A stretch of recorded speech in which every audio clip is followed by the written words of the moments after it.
नमस्कार, आप देख रहे हैं बिहार का number 1 YouTube channel live cities और मैं हूं आपके साथ साहेब अली। हम बात कर रहे हैं चिराग पासवान के उस ट्वीट पर जिसको लेकर के बिहार के सियासी गलियारों में बवाल मचा हुआ है। दरअसल चिराग पासवान ने भभकी दी है एनडीए को। वो भभकी ये है कि जल्द से जल्द सम्मानजनक समझौता सीटों को लेकर के हो। इसके साथ ही साथ जो एनडीए है उसमें जो घटक दल हैं उसकी वजह से जो बवाल मच रहा है, चिराग पासवान ने उसको लेकर के ट्वीट किया है। अब उस ट्वीट को लेकर के एनडीए पर विरोधियों का हमला तेज हो गया है।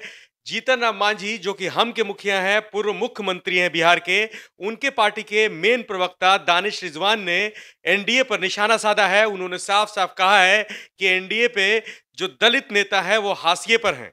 हिंदुस्तानी अवाम मोर्चा के प्रवक्ता दानिश रिजवान ने मीडिया से बातचीत में यह बयान दिया है कि प्रेशर पॉलिटिक्स कर रहे हैं चिराग पासवान और एनडीए में दलित नेता हाशिए पर हैं। दलित विरोधी चिराग की नहीं होगी महागठबंधन में एंट्री, ऐसा दानिश रिजवान कह रहे हैं। जाहिर है कि आरएलएसपी चीफ उपेंद्र कुशवाहा के एनडीए छोड़ने के बाद जो आरोप उपेंद्र कुशवाहा द्वारा एनडीए पर लगाए गए, उसके साथ ही साथ जो बीजेपी को लेकर के उपेंद्र कुशवाहा ने बड़ी बातें कही, चाहे वो सीट शेयरिंग को लेकर के हो या फिर केंद्र सरकार की नीतियों को लेकर के, कहीं ना कहीं एक डर जरूर कहा जा सकता है कि एनडीए के उन घटक दलों में आ गया है जिनको लेकर के अभी तक सीटों पर कोई समझौता नहीं हो पाया है। उपेंद्र कुशवाहा भी लगातार इसी मुद्दे पर बातचीत कर रहे थे। इसी मुद्दे पर उनका दिल्ली से पटना और पटना से दिल्ली आना जाने का सिलसिला जो था वो लगातार चल रहा था। पहले उन्होंने अमित शाह जो कि बीजेपी के राष्ट्रीय अध्यक्ष हैं उनसे समय मांगा, उसके बाद उन्होंने पीएम नरेंद्र मोदी तक से समय मांगा मुलाकात का, लेकिन उनको भाव नहीं मिला।